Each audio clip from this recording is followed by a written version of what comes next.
kita lanjutin perenungannya. Ambil waktu sedikit untuk merecall motivasi. Setelah itu ambil waktu sedikit untuk mengingat kembali apa yang telah direnungkan tadi.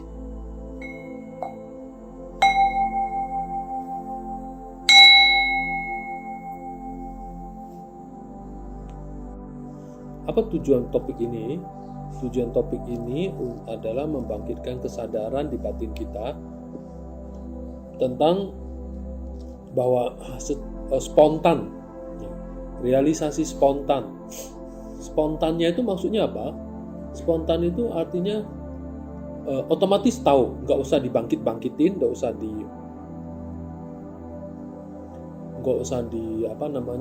dipikir-pikir lagi. Kalau lihat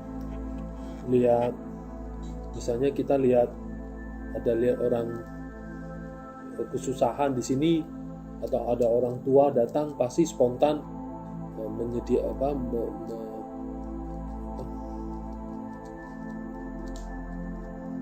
spontan pasti menyediakan tempat duduk untuk orang itu. Kan spontan tuh semacam itu, nggak usah dipikir lagi, nggak usah direnungi lagi. Nah, jadi spontan akan menyadari keberadaan tubuh jasmani ini sehingga menjadi modal untuk praktek dharma. Dan tujuan kita menggunakannya adalah untuk praktek dharma. Itu apa tujuan praktek dharma? Meraih kebahagiaan dan mengatasi penderitaan. Nah, berarti ultimate-nya adalah mencapai kebuddhaan. Nah, kenapa harus begitu? Karena kemampuan praktek dharma, karena kondisi eksternal dan internal, dan diberkahi kondisi eksternal seorang guru dan kondisi internal, serta 8 kebebasan dan 10 peruntungan. Lalu perlu praktek sekarang karena kita tidak tahu kapan kita mati, dan kita tidak tahu setelah mati apakah kita memiliki kesempatan itu lagi. Jadi spontan, jadi membangkitkan, mengubah batin menjadi spontan. Misalnya tempat ini kotor, langsung nggak usah disuruh, jadi spontan ngambil sapu bersihin, itu otomatis. Nah, spontan seperti itu namanya realisasi. Ya, perlu seperti itu karena ini adalah motivasi dasar praktek dharma. Lalu di balik itu kan sisi pertama nih. Sisi yang kedua adalah perlu sekali kita menyadari bahwa ketika setelah spontan, berarti masalah di diri kita itu setengah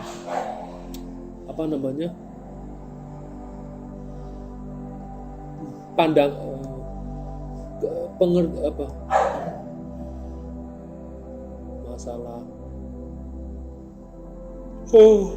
di diri kita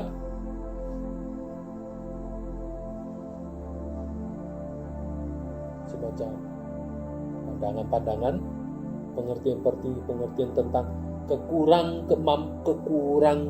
kurangnya kemampuan terhadap diri kita sendiri itu bisa berkurang. Misalnya kita selalu mengatakan kita ini nggak sempurna, hidupnya nggak bahagia, hidupnya nggak baik, tidak beruntung, hidupnya malang, hidupnya susah, hidupnya begini begitu. Nah, dengan mengerti bahwa kita memiliki 8 kebebasan 10 peruntungan, maka kita sebenarnya tidak seperti itu yang kita pikirkan. Minimal kita kan bukan lahir di neraka. Dibandingkan dengan makhluk-makhluk neraka, kita memiliki keberuntungannya.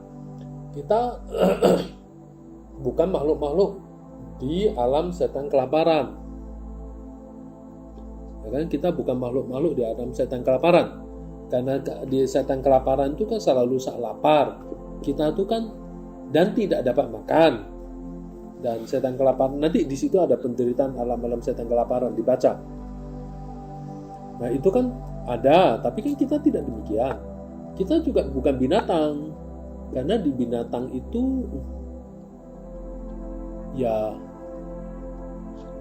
misalnya babi, sapi, kerbau, kuda, itu kan harus kerja. Ayam itu kan harus kerja. Kita tidak seperti itu. Jadi kita jauh lebih beruntung daripada makhluk-makhluk alam rendah. Dan kalau kita memiliki pengertian seperti itu,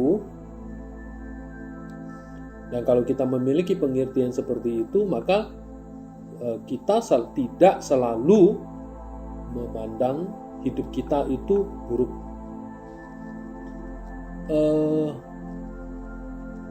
Kita juga bukan makhluk-makhluk alam dewa yang senantiasa taunya hidup bahagia, hidup baik, tidak praktek dharma. Ya meskipun engkau bermalas-malasan dan banyak mengeluh tentang sadhanamu, tapi toh lebih baik kalian lebih beruntung bisa mempraktekkan itu, karena dewa-dewa saya nggak yakin apakah Buddha mengajarkan tantra di sana. Kemudian kita juga memiliki keberuntungan besar, yaitu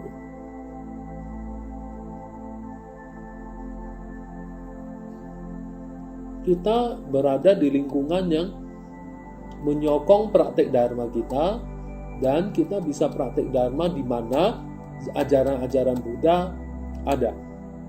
Coba kita bandingkan dengan makhluk-makhluk lain, orang-orang lain atau sesama manusia saja.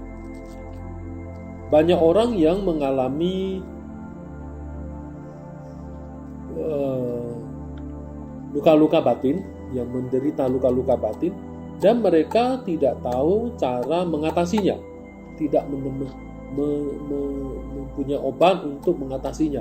Sedangkan kita semua dengan serius membaca, membuka, membongkar kitab-kitab Buddhis, kita akan menemukan dengan mudah cara mengatasi hidup yang sulit ini. Jadi intinya adalah kita bukan orang yang tidak beruntung. Kita bukan orang yang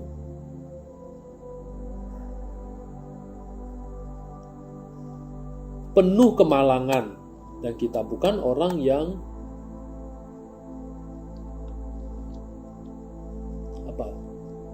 selalu susah, saya inferior. Nah, ada sumpah tantra, di komitmen tantra, salah satunya adalah tidak boleh memandang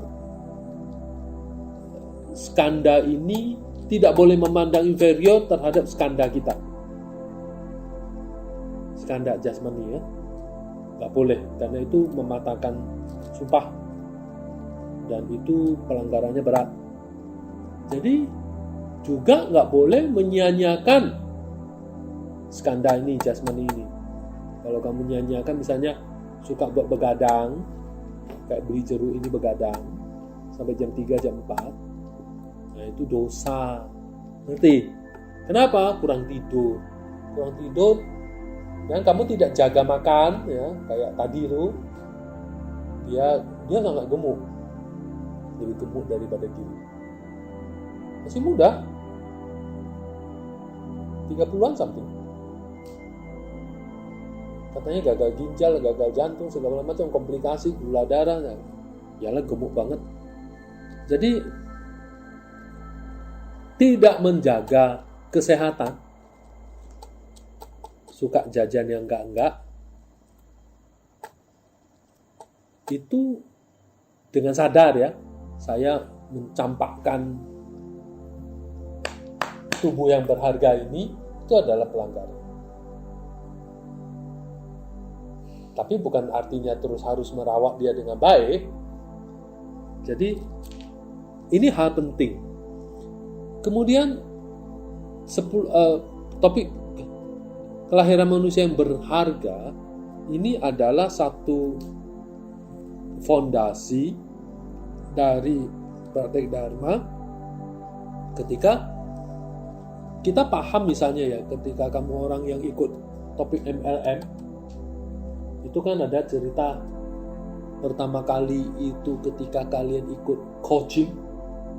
Hal pertama adalah, topik pertama ketika masuk adalah, aku adalah manusia beruntung. Ya kan? Itu penting. Lalu ketika 10 tahun yang lalu topik-topik seperti ini anak-anak heboh dan memberitahu kepada saya, itu saya bilang, saya bandingkan. Oh, kayak gini mah cuma cetek, cuma dangkal permukaan saja. Ketika orang-orang betul-betul memahami apa namanya, lamrim, semua ada di situ. Dan hebatnya mereka kan, mereka meniru. Kan nggak mungkin toh ilmu mereka lebih tua daripada ilmu kita kan? Berarti ilmu kita lebih tua toh. Dan ilmu tua itu sudah bicara hal pertama, bahwa kita adalah manusia beruntung. Ketika ikut coaching MLM segala macam itu kan ada tuh hal pertama, topik I'm the lucky one. Ya kan? Aku adalah orang yang sangat beruntung. Aku adalah orang yang sangat ini itu segala macam. Toh ini dari situ fungsinya adalah dia ada 2 topik sih. Topik pertama adalah kita adalah orang yang beruntung, terberkahi, the blessed one. Apa istilahnya? Ya orang yang terberkahi lah. Aku adalah manusia luar biasa. Nah, itu kan suka tuh, aku luar biasa. Dan satu lagi adalah topik melepas beban. Hidupmu kalau penuh beban, kamu nggak bahagia. Contoh beban, pengalaman luka-luka batin zaman kecil, dibully teman, seperti itu, dibully teman, atau kamu telah merasa kamu tetap mengingat suatu dosa-dosa yang kamu lakukan waktu kecil. Misalnya mencuri mangganya tetangga, ingat sampai sekarang, merasa bersalah sampai sekarang misalnya. Itu kan beban tuh. Dan beban itu membebanin perjalanan hidupmu. Dan itu membuat kita semua inferior. Tidak berani menatap masa depan. Dan 2 hal itu dihilangkan, ya kan, oleh coaching. Setelah itu baru diberi materi untuk sukses. Ingat, padahal 2 itu ada di lamrim. Pertama, kemuliaan terakhir sebagai manusia, melepas beban itu tentang hukum karma, menyadari, dan itu bukan lepas. Kalau di topik-topik sana itu kan lepas beban. Ya, ada beban dibakar misalnya. Tulis dosa-dosamu, hal-hal yang inferior. Saya pemalu, saya nggak pede, saya berdosa, saya hilang perawan saya waktu 7 tahun misalnya. Itu kan dosa yang dia pendam dan ditulis, lalu dibakar, ya kan? Itu tidak sempurna. Ilmu itu kurang sempurna. Itu sempurna jika itu sebenarnya bukan, kalau dilakukan itu secara mendasar dia nggak efektif, kurang efektif. Dia itu adalah aplikatif. Teknik itu ada aplikatif. Lalu yang mendasar ini adalah apa? Paham nggak maksud saya? Yang saya ngomong tadi ngerti nggak?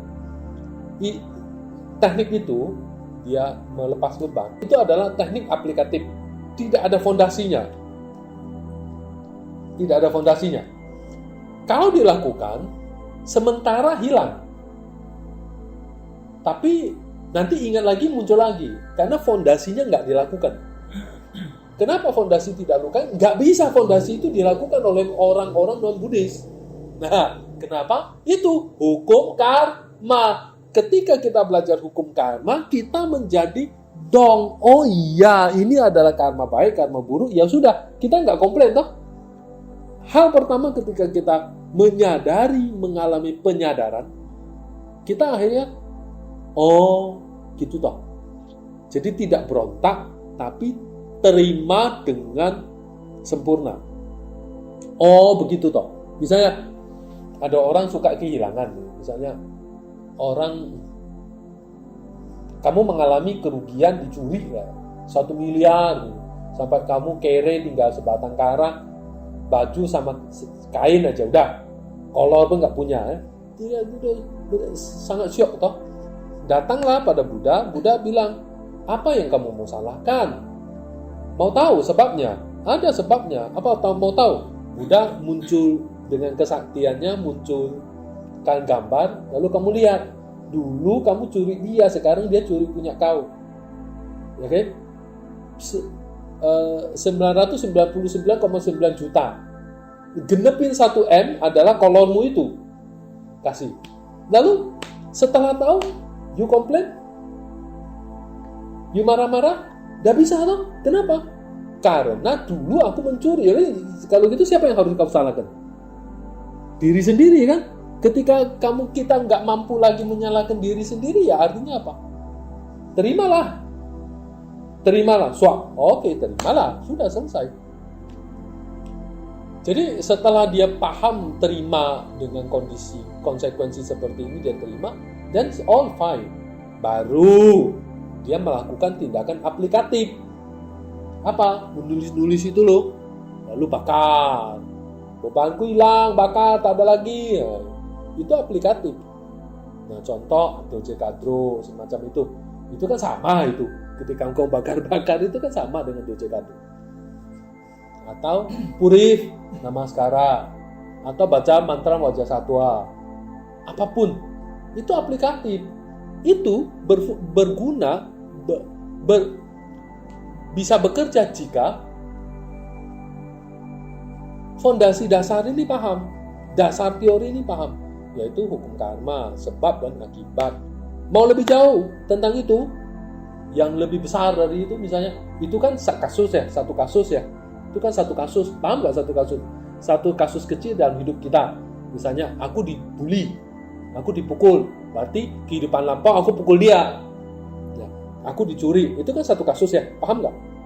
A very particular case. Okay.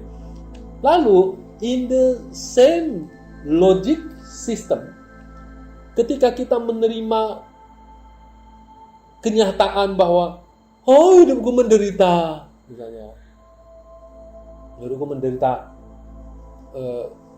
ya menderitalah, dari menderita, duduk di bantal ini menderita, kaki pegel menderita, batuk pilek menderita, sampai hidup ini menderita, sampai langit runtuh menimpa kepalamu, ya menderita, dari penderitaan yang paling kecil sampai penderitaan paling besar, atau kamu pun diam-diam, santai-santai pun cuma merasa menderita, ya kan? Apa yang bisa kamu komplain? Ketika Buddha mengatakan ini penderitaan, karma sebab akibat dan membuat kamu di samsara, diam toh? What we can say? You mau komplain, you boleh nuntut siapa? Kecuali ada sistem Tuhan penciptaan, you boleh tuntut. You ciptain dia baik, you ciptain aku tidak baik. Dengan berbagai dalil, you still can complain. Oh Tuhan punya maksud, punya skenario. Kalau orang itu tak terima, dia still can complain dengan dalil itu. Tapi ketika hukum karma dikemukakan dan penderitaan samsara dikemukakan, so kamu ngomongin apa? Segala sesuatu berasal dari diri sendiri, akibat yang kita terima adalah diri sendiri, tahu bisa apa? Ketika itu paham,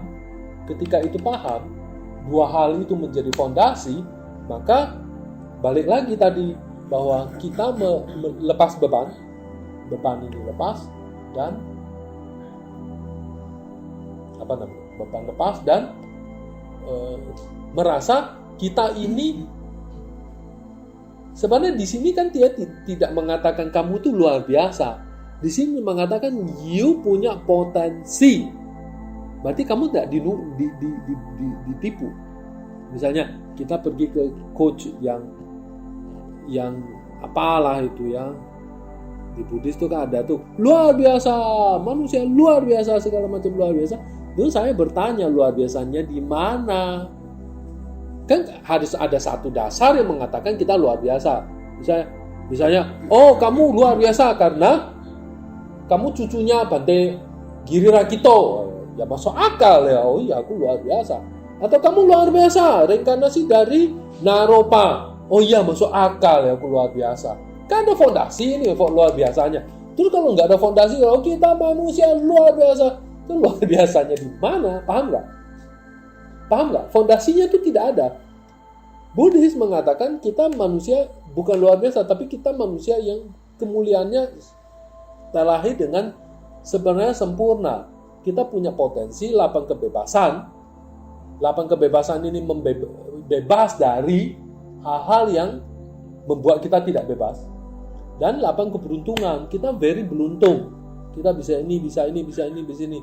Nah, itu bukan Buddha tidak menipu-nipu orang dengan katakan, oh kamu luar biasa. Luar biasa di mananya luar biasa? Kan harus ada satu bahan yang menunjukkan kamu luar biasa. Oh, anaknya konglomerat ini, oke, luar biasa. Terus anak konglomerat ini bisa komplain, bapak saya tidak sayang saya, dia didik saya dengan uang. Ibu saya tiap hari sibuk kerja, aku tidak dapat perhatian. Luar biasa dari mana? Oke? Jadi itu semua bisa dibantah.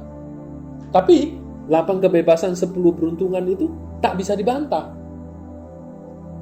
We have that all, dan itu really menjadi satu fondasi yang memang luar biasa. Coba 8 kebebasan itu apa?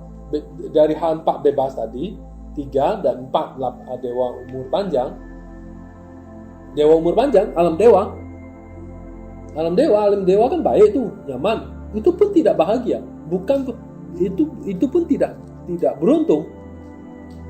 Tidak baik itu. Lalu sisa hal-hal yang lain ya, itu menunjukkan apa? Jika kita memilikinya, dan ternyata aku memilikinya, dan kita semua memilikinya, dan itu menjadi suatu potensi luar biasa. Ngerti kan maksud saya?